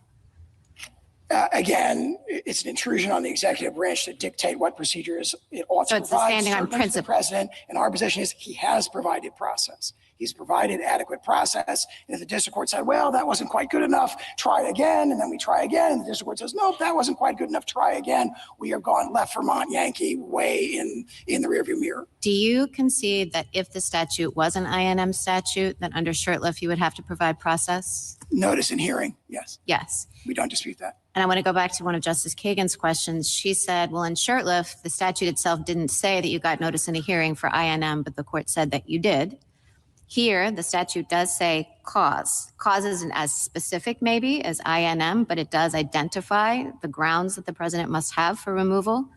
Why shouldn't we do the same thing that the Shurtleff court did and say that, well, as we said in Shurtleff, when a statute specifies the grounds for removal, there must be notice and a hearing given? Because the case law, presumably Shurtleff, when it said that as to INM, notice you get notice in a hearing, was relying on what we don't dispute is as far as I can tell, pretty consistent strain in the case law that's what that means. It gives you specified causes like that. INM gives you notice in a hearing. The case law on cause is the opposite. I mean, look at the lower court opinion in Reagan, in the Court of Claims opinion, where they say cause does not mean you get a notice in a hearing. And we cite a strong line in the background case law as well. Now, they dispute, they say there's some cases going the other way. However, the notion that they are making an old soil argument. They're saying, oh, this, in order to prevail on that, it has to be so well settled and clearly established that there really wasn't a dispute about it. And you look, I can't emphasize enough, you know, what, for example, the Tuttle Michigan Law Review article from 1905 that's heavily relied on, for example, in the Manners amicus brief that they rely heavily on in their supplemental brief. It says the case law is all over the map on all of these issues. That treatise says the courts differ on almost every conceivable part of this question. The only point of consistency is that specified causes INM, which also, as we can see, is a holding of the court in Shurtleff. Whereas cause just doesn't mean that. We cite all these cases, they dispute, and there's this battle about what did the 19th century case law mean. Keep in mind, in the context of that battle, they bear the burden of making the old soil argument. Justice Jackson? Just following up really quickly on that point, isn't the case law all over the map because the statutes were different? I mean, I understand the Manners brief, which they rely upon to really drill down on the various statutes related to removal and to have identified ones, for example, that have a fixed term but allowed removal only for cause, or had a fixed term and provided for removal at the president's discretion, or didn't have a fixed cause, a fixed term, et cetera, et cetera. There's like a series of permutations, and in those different circumstances, courts, which asterisk were actually reviewing this, so that in the first instance makes me question your view that courts couldn't review it. But setting that aside, we have a bunch of cases that come out different ways because the statutes are different. Professor Manners says that when you drill down in this situation, with respect to fixed term and removability for cause, as of 1913, it was well established, everybody agreed that that required at least notice and an opportunity to be heard. So what is your response to that? We're looking at a particular statute that does two things, fixes the term and has for cause. She says everybody said, got to have a notice in a hearing. So why is the government saying different right now? Respectfully to her, that contention is plainly incorrect. So if you go to our supplemental brief, page 9, footnote 4 in the accompanying text, we cite Ulrich, and then 13 more cases in that footnote for the proposition that for cause does not require notice in a hearing. Her argument is no, I'm talking about the combination. Yes, the combination. Right? For cause and a fixed term. So when I look at those cases, I'm going to find that combination, and people are all over the map, you say? By our count, in 7 of those 14 cases, it's a combination. There's also a fixed term. So that argument just, again, that brief, read the Tuttle article that it relies so heavily on, and you'll see this argument. They're nowhere near meeting the burden of an old soil argument. Right. And that's what they need to change the plain text of the statute. Well, let me talk about the plain text of the statute in light of its purposes. You explored with Justice Kavanaugh, and I appreciated this, that Congress put the for-clause provision in there for a reason. And you conceded that the reason was to try to ensure the independence of the Federal Reserve, that Congress had decided that this particular agency, because of the sensitive information and policy determinations that it has to make, needs to not have the pressure of having all of its governors be fireable at the whim of the president. So in goes for cause removal for that purpose, and you agree. So I guess what I'm trying to understand is how does reading the statute to give the president broad discretion, which you've said many times, with respect to his removability of these governors, how does that further the aims of the statute? It directly furthers the aim of protecting them for removal for policy disagreement, which would be the key protection. No, but you've conceded that the aim is actually broader. The aim is to ensure that this institution is not being pressured by the executive branch, by the president, with respect to its determinations, that people can't just be fired because the president wants them to. And so what I'm now asking is, if we read for cause to ultimately reduce to the president can pick some fact that has nothing to do with their actual tenure in office, something that happened way before, and use that and say that's cause and it's not reviewable, and he doesn't have to show any evidence and doesn't have to give the person a hearing. Basically, the president is just making the determination that Congress apparently didn't want him to have the power to make because they put for cause in the statute. So how do you reconcile your vision of presidential discretion with a statute that was clearly designed to limit the president's discretion in this regard?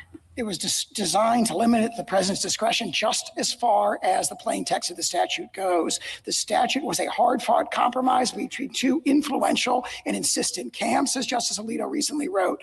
One of them thought there should be complete presidential control of the Federal Reserve. The other thought it should essentially be a private entity. They met in the middle with a removal standard that protects governors from removal. But it only protects them insofar as the president's determination about cause is reviewable and based on actual evidence that has been established. It doesn't protect them if the president can just make it up. It also provides a legislative determination that governors could be and perhaps should be removed if they engage in financial improprieties that undercut the Federal Reserve's credibility in the eyes of ordinary Americans. All right, one more question just about this idea of the district court's power.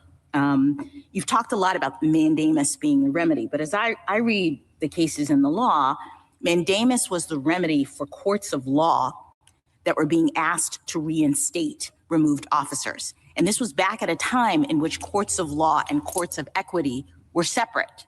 We now have a fused system. Courts of equity could always be asked to step in and prevent the removal of this person. To the extent the person was claiming that they were not removable, say because the statute says they could only be removed for cause, a court of equity could be invited through this claim to come in and pause the circumstances, not allow this person to be removed until the courts of law had actually litigated the claim of removability. I think that's the world we're in. This was the very first question that Justice Sotomayor asked you. And so can you just explain why you're insisting that mandamus is the only thing available to the district court in this situation when this is an equitable decision in the interim in the way that I discussed? It is, the preliminary injunction is an equitable determination, and it's one that the district court plainly, under Sawyer, plainly lacked jurisdiction to enter. And again, I also, in addition to the holding of this court in Sawyer, that a temporary restraining order purporting to restore a public officer. Right, my question posits that we're not talking about restoration. We're talking about Ms. Cook's application to the court before she was terminated to prevent being terminated because her claim is that I'm not removable.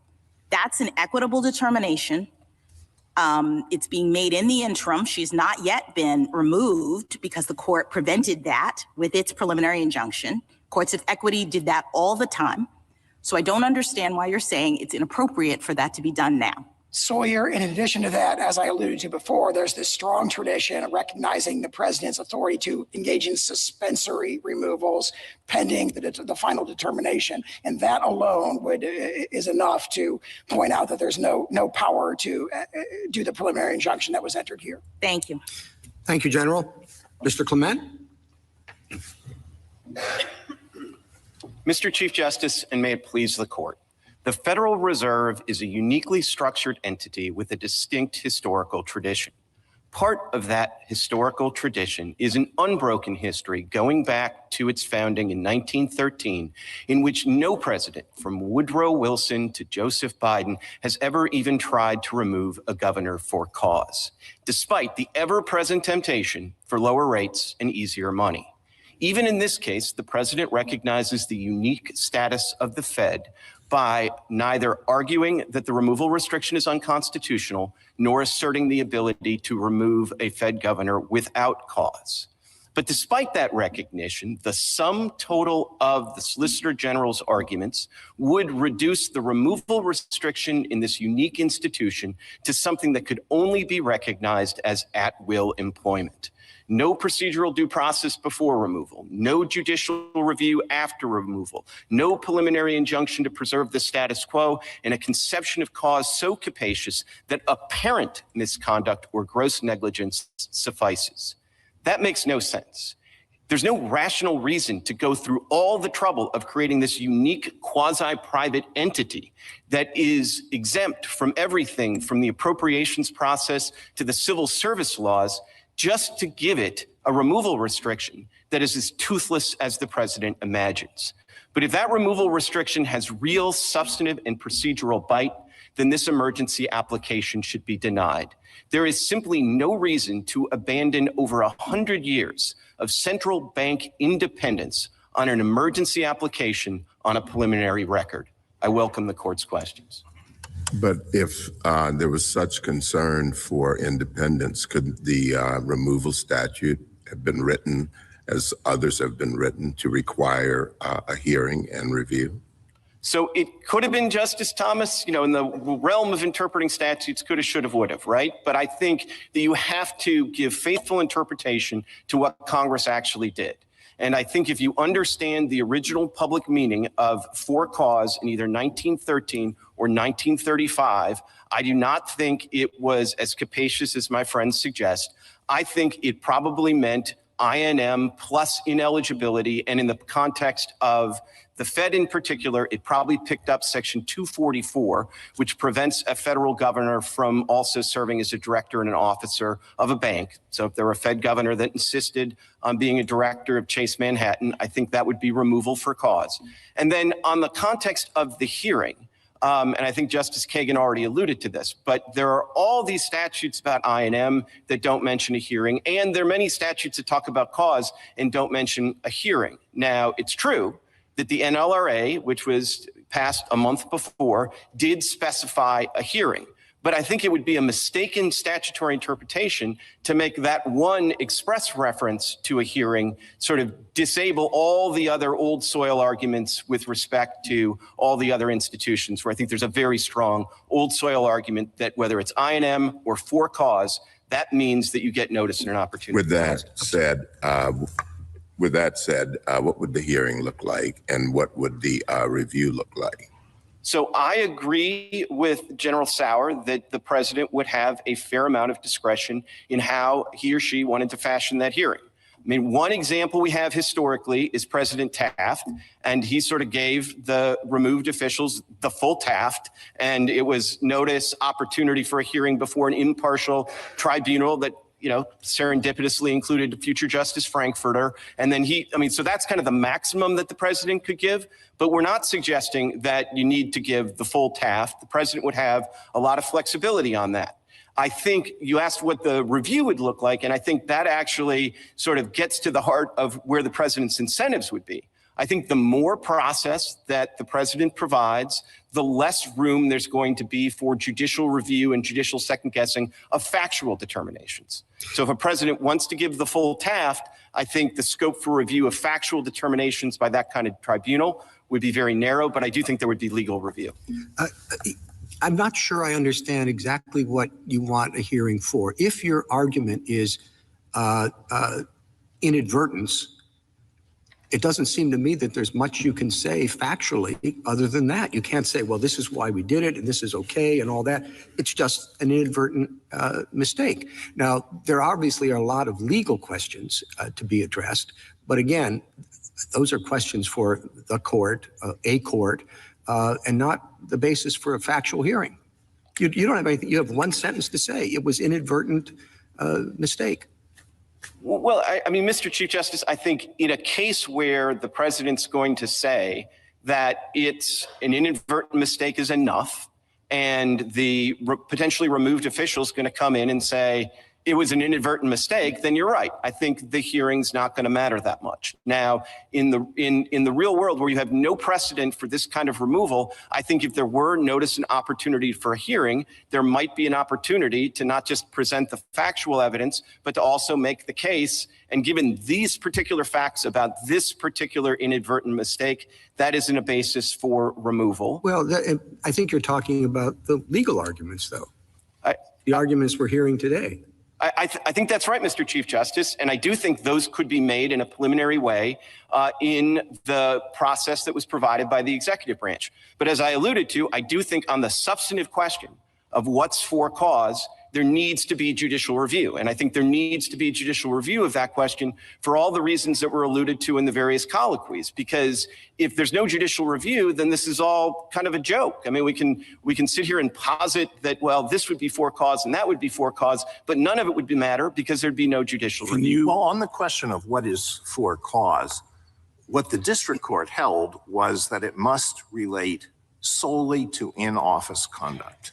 And you defend that with one caveat that if the office holder is indicted later indicted while in office for pre-office conduct, then that might be cause for removal because a person under indictment wouldn't be able to devote full attention to the job. But other than that, you defend the district court's holding. Is that correct?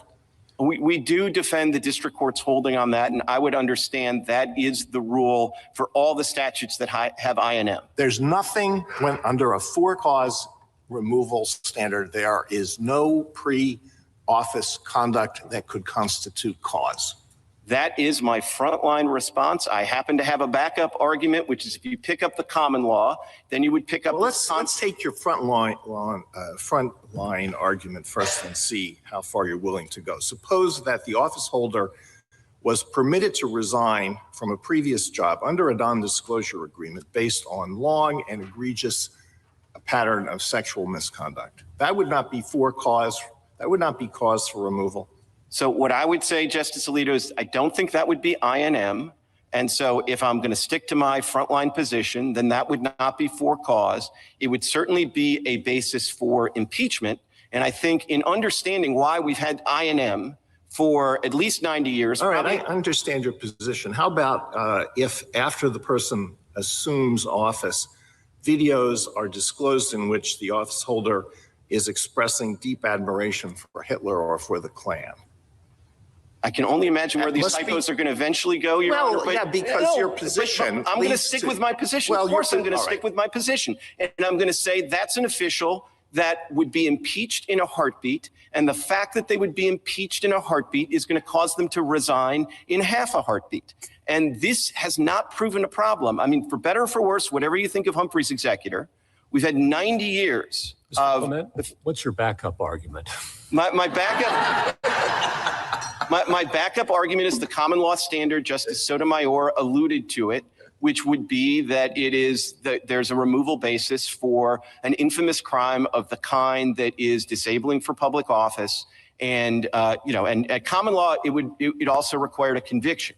So it's an exception. It helps me with a couple of these hypotheticals. No, it doesn't it's help not going to you. help me with the Justice Alito. It doesn't help saying you. There's It no doesn't- conviction for the Hitler video. You have a backup to the backup. Impeachment. It's the ultimate backup here. This is not a situation where you're being asked, have to tie It's been yourself to argued the in the past that impeachment doesn't cover private conduct. You obviously disagree with that then.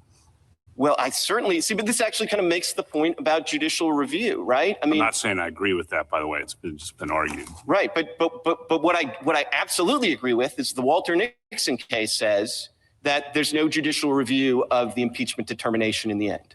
So whatever the House and the Senate ultimately determine, I mean, they can make constitutional law too, and they can determine whether private conduct is or is not out. And if they say, and with these hypos, I mean, and we can go down the road of the hypos and they'll get worse. I'm backup to the confident. backup, to use Justice Gorsuch's term, would be the infamous, but you don't need a conviction. Right. No, absolutely. And of And course, that seems to answer a lot of the difficult hypos, correct? correct. But the reason I want to spend at least a moment answering some of the hard hypos is not because I'm a masochist. It's just because those are got to be the answers under I&M. Your answer is that those are funneled to the impeachment process. That's right. And that's the way I&M has worked for 150 years. And I think it would continue to work. It hasn't proven a problem in practice.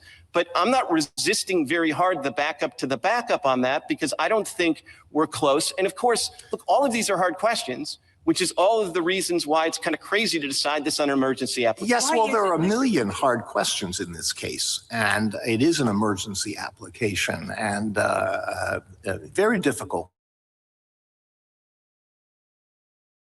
And a very conflicting very uncertain body of precedent. But there are two things were decided by the lower courts. One, that what I just explored, the district court said it's got to be in-office conduct, nothing that happened before person took office counts. And then the DC Circuit said that your client had a property interest in her office, and therefore a due process right. Is that right? She had a property interest in being a governor on the Federal Reserve Board? So I think there's a perfectly reasonable argument for that, but I also think that there's a better argument that's a constitutional avoidance argument. And what the DC Circuit did in a per curiam opinion is sort of an example of what happens when you're trying to rush all of this, which is you jump right to a constitutional holding when there may be a perfectly good constitutional avoidance statutory holding there. And I think we've now had a couple of months and a bunch of amicus briefs to ventilate some of these things. And I think you get, with that ventilation, you get an understanding that there is a very good statutory argument. And I do want to talk about best reading a shirt left. Why wouldn't that be a basis for sending it back to consider these arguments in the first instance? If you aren't prepared to defend the due process argument and perhaps your frontline argument on that things that happen before employment are categorically and always off the table. If those two decisions, which to be fair were of course issued under a time constraint, might have some flaws, why shouldn't it go back to reconsider it? You've advanced a lot of new arguments here, so have your friends on the other side. So it should go back. It should just not go back with an emergency stay being granted, which is an extraordinary relief that depends on my friends on the other side showing an extraordinary burden of irreparable harm and showing that they have a likelihood of success on the merits. And I think likelihood of success on the merits in this context doesn't mean just a likelihood of showing that the two grounds that were seized on in the quick briefing below are wrong, but that they're actually right. And I think the briefing here has done two things. I think it showed that we're right. I'm not abandoning my frontline arguments, but I love my backup arguments. I think they are very strong.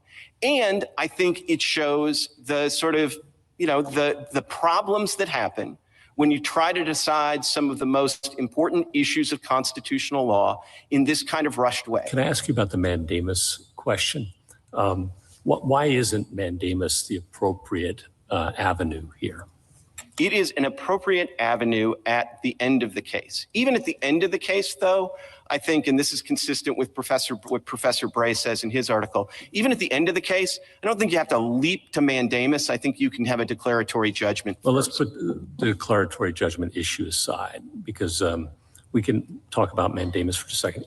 Assuming there is such thing as a preliminary injunctive relief for mandamus, which I'm going to ask you if that's a thing, first of all. And second, if it were, wouldn't the standard that you'd have to show likelihood of success be the likelihood of success under the mandamus standard? So a couple of things. I mean, I don't like hearing preliminary mandamus any more than Judge Friendly did. No. I don't think it's the right way to think about it. I think it's preliminary relief to preserve the status quo, or if you want to be more specific, preliminary relief to preserve a de facto officer in their office while the case proceeds. And that is a relief. Why isn't that preliminary injunction or mandamus? I know what those two buckets are. I'm not sure I'm familiar with the third one you're describing. What I'm describing is a preliminary injunction. I'm just saying it's not a preliminary mandamus. It's wouldn't it have to be, though, if your cause of action were mandamus, and let's just suppose that's what it is, it would be preliminary injunctive relief because you have likelihood of succeeding under the mandamus standard, I would have thought. Well, perhaps. I mean, two things about that. One is, I'm not sure in this kind of mandamus posture, I don't think I agree with General Sauer that the standard is the standard you would have in like a Cheney situation. I do think this kind of original mandamus as the remedy in this particular situation, I would resist the idea that that's sort of the standard, more appellate mandamus standard. That's a debate. Even with all the briefing we've had, we haven't had a good chance to really duke it out on that. But I would say that's part of the reason I resisted the idea that you have to go to mandamus, because I do think you would have declaratory judgment. I do think declaratory judgment. I asked you to put that aside for the moment. No, and I tried to as long as I could. All right. But then I give up. Okay. Then to answer your question, I really had to get to declaratory judgment. I would like to say this is an issue the DC Circuit has thought a lot about. And there's a particular case worth reading, the Swan against Clinton case. And that's a case where they kind of wrestled with this question about, would you have mandamus against the president at the end of the day? Can you direct the president? And there's a great concurring opinion by Judge Silverman where he basically says, look, the judiciary is creative and clever enough to figure out a way to fashion injunctive relief against the lower federal officials. And that solves the problem about having the relief run against the president. And the reason that the DC Circuit has wrestled with that in a couple of contexts, and I think the Chief Justice alluded to this, if they were really right about that, then you'd have to wrestle with this at the beginning of the case as to whether there's any redressability at the end of the case. And in the Swan case and even in the Severino case, the DC Circuit has said there's not a redressability problem. We can figure out a way to direct the relief at the lower government officials, and that will be sufficient unto the day. And that happens at the end of the case, right? After the whole thing has been litigated and some court, perhaps even this court, decides the removability question. The president does not, we would say, have the right to remove her. And then we go to remedy. And the question is there a mandamus or not? The reason why I thought mandamus wasn't on the table right now is because we're not there. We're in the middle of the case. No one has made a definitive determination about the president's right to remove her. The question now is just in the interim, while that issue is being litigated, what happens? And that's about the equities. That's about whether it's going to be more harmful to leave her in the position than not. That's what I thought this motion was about. I mean, I think that's right, but it's specifically about whether you can get some sort of preliminary injunctive relief to preserve the status quo and keep the de facto officer in place.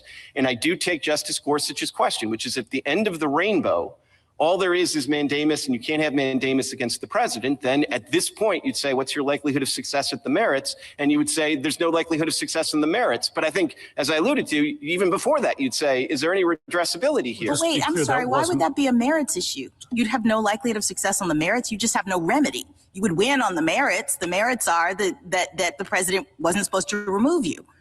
but you would lose because there's nothing to lose ultimately in terms of not having a remedy, right?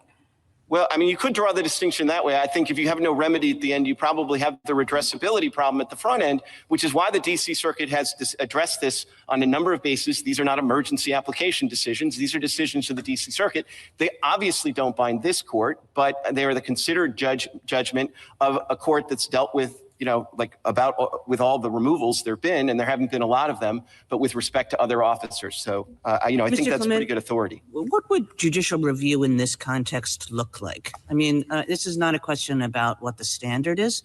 It's more a question about, is there a kind of deference to give to the president? How does that deference operate, whatever the standard is? Sure. So I would divide between sort of factual questions and legal questions. As to the factual questions, I would say that there's going to be a degree of deference, and the degree of deference depends on the degree of process that's provided. So if the president wants to go full Taft, I don't think the courts are going to be in a position to second guess the factual determinations. If the president wants to do something more informal, he's entitled to do that, but then I would think there'd be more of a scope for, having more hearing, more process in the judicial forum.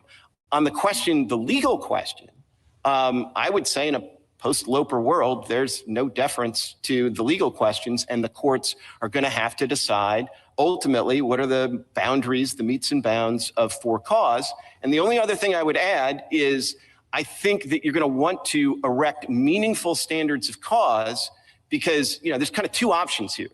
You could either have judicial review that spends a lot of time looking into pretext of the president, and that just doesn't seem like a good thing for the courts, for the president, or anybody. Or you could erect relatively demanding standards of cause, and that's going to, I think, obviate the need for that kind of pretext inquiry. Yeah, so General Sauer's version of cause, which is it's not policy, it's something other than policy.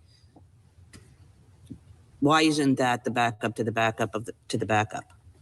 Well, because it would kind of destroy the whole point of having an independent central bank in the Fed. And it just seems to me like at some point, we're all here on the assumption for this case that the Fed is a uniquely structured institution with a distinct historical tradition. And so if that's true, and then you tick through the statute and you see all the things that Congress did, including, Congress wasn't just trying to take the Fed and keep it from sort of being unduly influenced by the president when it came to rates right before an election. It did the same thing to itself by limiting the power of the purse over this institution. And then you go through and, just every provision of the statute is trying to treat this unique institution differently. And then at the end, you have for cause, which, could mean what General Sauer says. But if it means what General Sauer says, then the whole enterprise was a lot of trouble for nothing.